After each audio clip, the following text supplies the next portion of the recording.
అందరికీ నమస్కారం. తర్వాత నిన్నటి నుంచి కూడా మనము సోషల్ మీడియాలో కానీ టీవీ ఛానల్స్లో కూడా చూస్తున్నాం వర్రా రవీందర్ రెడ్డి నిన్న అరెస్ట్ అయినట్లు. తర్వాత ఇప్పుడు కూడా డిఐజీ కోయా ప్రవీణ్ గారు ఆయన ఇంకా అరెస్ట్ కాలేదని కూడా ఇవ్వడం జరిగింది.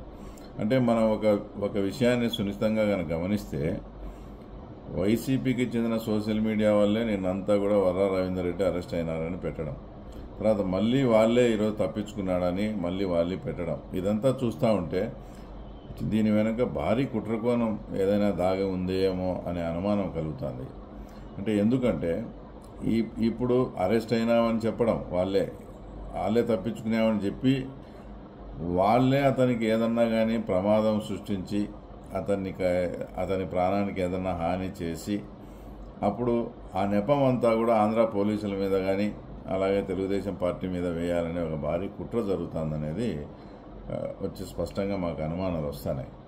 తర్వాత ఎందుకంటే వర్రా రవీందర్ రెడ్డి అనే వ్యక్తి పోలీసుల అదుపులో ఉన్నాడని తెలిసి తర్వాత ఈరోజు మళ్ళీ అతను లేడని చెప్తూ ఉన్నారంటే వైఎస్ఆర్ కాంగ్రెస్ పార్టీ అనేది ఆ పార్టీకి రాజకీయ ప్రయోజనం జరుగుతుందంటే వాళ్ళ మనిషి కాదు, ఎంతటి వాళ్ళు నీచానికైనా ఎంతటి దుర్మార్గానికైనా తెగబడతారు. ఈరోజు వర్రా రవీందర్ రెడ్డికి వాళ్ళే ఏదన్నా ప్రాణహాని చేస్తే అది తప్పకుండా ఆంధ్ర పోలీసుల మీద కానీ ఆ తర్వాత కూటమి ప్రభుత్వం మీద పడుతుందని ఆలోచన చేసి అతనికి ప్రాణానికి ముప్పు ఉందనేది వచ్చి ఖచ్చితమైన మా అభిప్రాయం. అలాగే నిన్నైతే పులివెందుల్లో పిఏ రాఘవరెడ్డి ఇంటి దగ్గరికి పోయినారు. ఈ రాఘవరెడ్డి అనే అతనికి అంతకుముందు గతంలో వివేకానంద రెడ్డి హత్య విషయంలో కానీ ఇప్పుడు వర్రా రవీందర్ రెడ్డితో ఈ 2-3 రోజుల నుంచి కానీ కంటిన్యూస్గా టచ్లో ఉన్నాడు.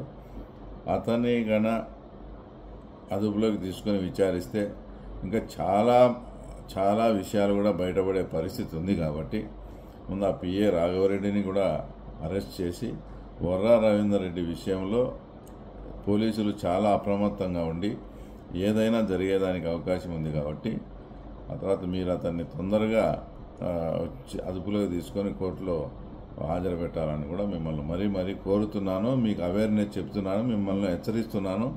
వాళ్ళే ఏదైనా ప్రమాణం చేసి మీ మీద తోసే పరిస్థితులు స్పష్టంగా అనుమానాలు ఉన్నాయి. కాబట్టి దయచేసి మీరు ఆ విషయంలో అప్రమత్తంగా ఉండి అతను ఎక్కడ ఉన్నా కూడా తొందరగా వెతికి పట్టుకోవాలని మీ ద్వారా కోరుతా ఉన్నాను.